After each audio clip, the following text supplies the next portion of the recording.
이번에 알아볼 내용은 한국 여자 배구와 일본 여자 배구요. 실력 격차가 압도적으로 차이 나는 이유에 대해서 알아보도록 할게요. 첫 번째는 세대 교체 실패다. 일본이 3번 정도 세대 교체했는데 김연경 선수는 그때그때마다 항상 대표팀 중심으로 뛰었기 때문에 얼마나 대표팀이 김연경 선수한테만 의존했는지 알 수 있을 것 같습니다. 그동안 김연경 선수로 한국 여자 배구의 본 실력이 가려져 있었는데 김연경 선수가 은퇴하면서 한국 여자 배구의 본 실력이 드러나게 됐기 때문에 이미 예견된 참사라고 보면 되겠다. 그래서 김연경 선수가 대표팀에 있을 때라도 세대 교체가 진행했었으면 좋았을 텐데 말만 하고 직접적인 행동이 보여준 게 없으니 뭐야. 이는 선수들 탓이 아니라 이미 예견된 참사를 방치한 협회의 늦은 대응이 크고 지원 역시 현저히 부족하다. 지금 대표팀에 간 선수들은 갑작스런 세대교체가 이루어지면서 힘든 시간을 보내고 있는데 세대교체를 성공하기 위해선 시간이 좀 걸릴 것 같습니다. 두 번째는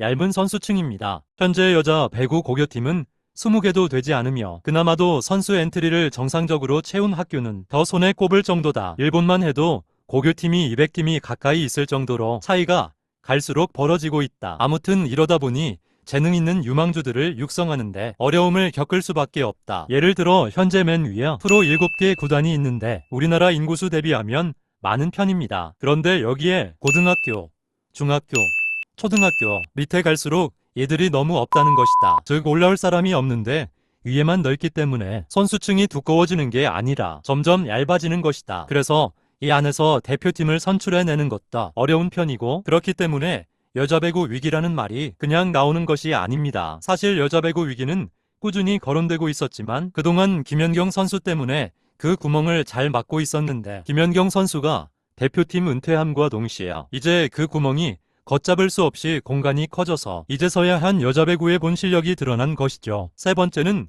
슈퍼스타 부재다. 김연경 선수는 20살 때부터 국가대표 붙박이 주전 아웃사이드 히터로 활약해왔고 10년이 넘는 세월 동안 그녀에 대한 국가대표팀의 의존도는 줄어들기는커녕 오히려 심화하였다. 그래서 조금이나마 배구를 보신 분들은 김연경 선수한테 대표팀 조금만 더 뛰어주세요라고 말이 안 나올 정도로 대표팀에 헌신했고 국가가 부를 때마다 작은 대회든 큰 대회든 상관없이 매 경기 최선을 다했기 때문이다. 아무튼 원래도 대표팀 내 김연경 선수의 공격 부담이 심했지만 좋은 세터들과 서포터하는 팀원들이 많았다. 하지만 끝에 갈수록 김연경 선수를 보조해주는 선수가 안 보이고 혼자 외로이 쌓이는 모습을 자주 보여왔다. 그래서 예전에는 일본이 우리나라랑 경기할 때 패한 뒤 대한민국이 아니라 김연경한테 졌다고 할 정도로 혼자 싸웠다는 얘기가 된다. 김연경 선수는 공격뿐만 아니라 코트 위에서 팀의 구심점 역할을 하며 선수들의 사기를 북돋고 위기 상황에서 해결사 역할을 해내는 정신적 지주이기도 합니다. 김연경의 부재는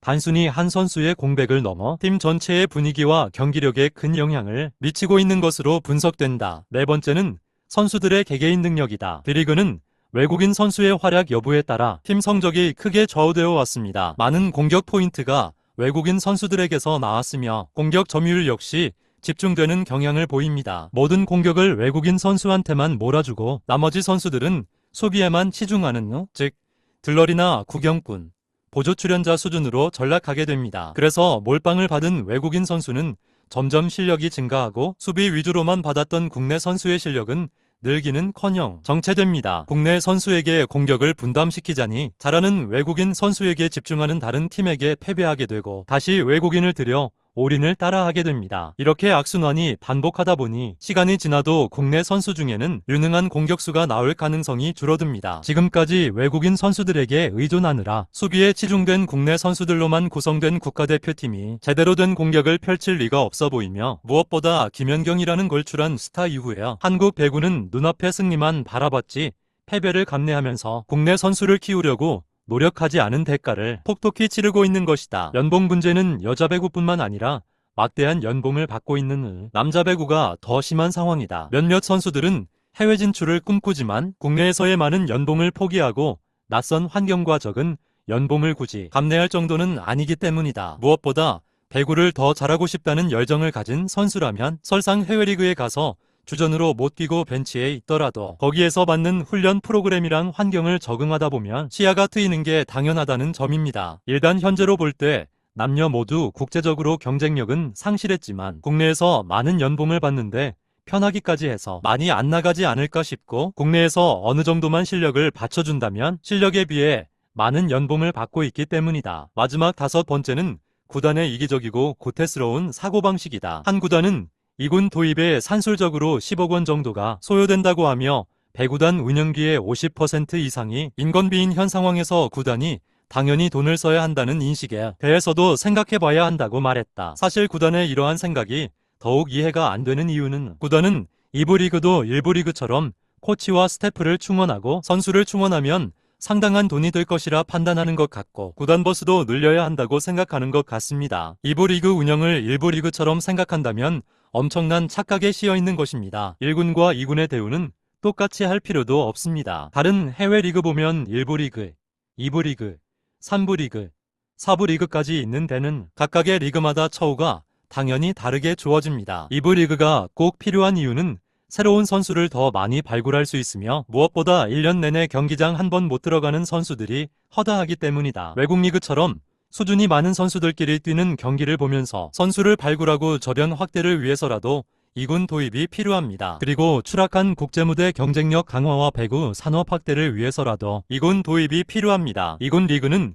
1군을 바라보는 무대고, 경기를 뛰면서 훈련을 통해 갈고 닦은 기량을 확인하고 증명해낸다면 1군 리그로 올라갈 수 있기 때문입니다. 물론 2군 리그가 1군 리그와 달리 초반에는 큰 주목을 받지 못할 것이고 취재진도 없을 수 있습니다. 하지만 이보다 더 중요한 것은 작은 무대를 갈망하는 선수들이 있기 때문입니다. 즉, 2군 리그 도입은 큰 돈을 들이지 않고 할 수 있는데, 아직까지도 실행 안 된 부분에 대해서는 많이 늦은 상황이지 않나 싶습니다.